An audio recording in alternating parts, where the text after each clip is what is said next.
ಏನು ಗೊಬ್ಬರದ ಕೆಲವೊಂದು ಕೊರತೆ ಇದೆ.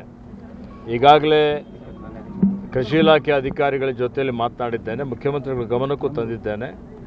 ಬೇರೆ ಬೇರೆ ಗೊಬ್ಬರ ಇದ್ದರೂ ಕಾಂಪ್ಲೆಕ್ಸ್ ಇದೆ, ಆದರೆ DAP ಮಾತ್ರ ಕೊರತೆ ಇದೆ.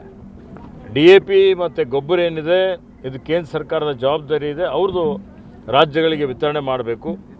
ಈ ಸಲ ಬರೀ 30% ಮಾತ್ರ ವಿತರಣೆ ಮಾಡಿದ್ದಾರೆ ಅಂತೇಳಿ ನನಗೆ ಮಾಹಿತಿಯನ್ನು ಅಧಿಕಾರಿಗಳು ಕೊಟ್ಟಿದ್ದಾರೆ.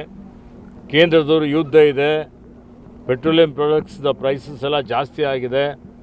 ಇವತ್ತು ಗೊಬ್ಬರ ಉತ್ಪಾದನೆ ಮಾಡಲಿಕ್ಕೆ ಏನು ರಾ ಮಟೀರಿಯಲ್ ಬೇಕು, ಕಚ್ಚಾ ವಸ್ತು, ಅದು ಭಾಳಷ್ಟು ಆಮದು ಮಾಡಿಕೊಳ್ಬೇಕಾಗ್ತದೆ.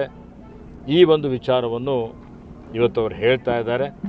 ಆದರೂ ರಾಜ್ಯ ಸರ್ಕಾರದ ವತಿಯಿಂದ ಪ್ರಯತ್ನ ಮಾಡ್ತಾ ಇದ್ದೇವೆ. ಹೆಚ್ಚುವರಿ ಗೊಬ್ಬರ ತರಿಸಬೇಕು ಅಂತೇಳಿ ಜಿಲ್ಲಾಧಿಕಾರಿ ಅವರಿಗೆ ಹೇಳಿದ್ದೇನೆ. ಎಲ್ಲಾದರೂ ಬಫರ್ ಸ್ಟಾಕ್ ಇದ್ದರೆ ಅದನ್ನು ಬೀದರ್ ಜಿಲ್ಲೆಗೆ ತರಿಸಿ ಗೊಬ್ಬರ ಪೂರೈಕೆ ಮಾಡುವಂಥ ಒಂದು ಪ್ರಯತ್ನವನ್ನು ನಾವು ಮಾಡ್ತಾ ಇದ್ದೇವೆ.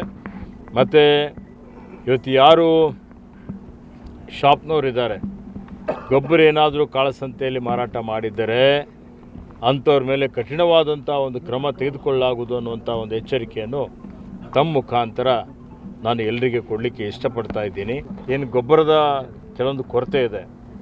ಈಗಾಗಲೇ ಕೃಷಿ ಇಲಾಖೆ ಅಧಿಕಾರಿಗಳ ಜೊತೆಯಲ್ಲಿ ಮಾತನಾಡಿದ್ದೇನೆ, ಮುಖ್ಯಮಂತ್ರಿಗಳ ಗಮನಕ್ಕೂ ತಂದಿದ್ದೇನೆ. ಬೇರೆ ಬೇರೆ ಗೊಬ್ಬರ ಇದ್ದರೂ ಕಾಂಪ್ಲೆಕ್ಸ್ ಇದೆ, ಆದರೆ DAP ಮಾತ್ರ ಕೊರತೆ ಇದೆ. DAP ಮತ್ತು ಗೊಬ್ಬರ ಏನಿದೆ ಇದು ಕೇಂದ್ರ ಸರ್ಕಾರದ ಜವಾಬ್ದಾರಿ ಇದೆ, ಅವ್ರದ್ದು ರಾಜ್ಯಗಳಿಗೆ ವಿತರಣೆ ಮಾಡಬೇಕು. ಈ ಸಲ ಬರೀ 30% ಮಾತ್ರ ವಿತರಣೆ ಮಾಡಿದ್ದಾರೆ ಅಂತೇಳಿ ನನಗೆ ಮಾಹಿತಿಯನ್ನು ಅಧಿಕಾರಿಗಳು ಕೊಟ್ಟಿದ್ದಾರೆ. ಕೇಂದ್ರದವರು ಯುದ್ಧ ಇದೆ, ಪೆಟ್ರೋಲಿಯಂ ಪ್ರಾಡಕ್ಟ್ಸ್ದ ಪ್ರೈಸಸ್ ಎಲ್ಲ ಜಾಸ್ತಿ ಆಗಿದೆ. ಇವತ್ತು ಗೊಬ್ಬರ ಉತ್ಪಾದನೆ ಮಾಡಲಿಕ್ಕೆ ಏನು ರಾ ಮಟೀರಿಯಲ್ ಬೇಕು, ಕಚ್ಚಾ ವಸ್ತು, ಅದು ಭಾಳಷ್ಟು ಆಮದು ಮಾಡಿಕೊಳ್ಬೇಕಾಗ್ತದೆ.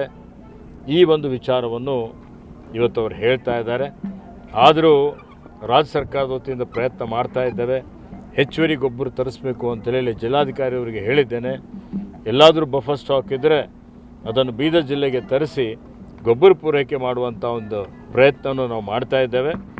ಮತ್ತು ಇವತ್ತು ಯಾರು ಶಾಪ್ನವರಿದ್ದಾರೆ, ಗೊಬ್ಬರ ಏನಾದರೂ ಕಾಳಸಂತೆಯಲ್ಲಿ ಮಾರಾಟ ಮಾಡಿದ್ದರೆ ಅಂಥವ್ರ ಮೇಲೆ ಕಠಿಣವಾದಂಥ ಒಂದು ಕ್ರಮ ತೆಗೆದುಕೊಳ್ಳಲಾಗುವುದು ಅನ್ನುವಂಥ ಒಂದು ಎಚ್ಚರಿಕೆಯನ್ನು ತಮ್ಮ ಮುಖಾಂತರ ನಾನು ಎಲ್ಲರಿಗೆ ಕೊಡಲಿಕ್ಕೆ ಇಷ್ಟಪಡ್ತಾ ಇದ್ದೀನಿ.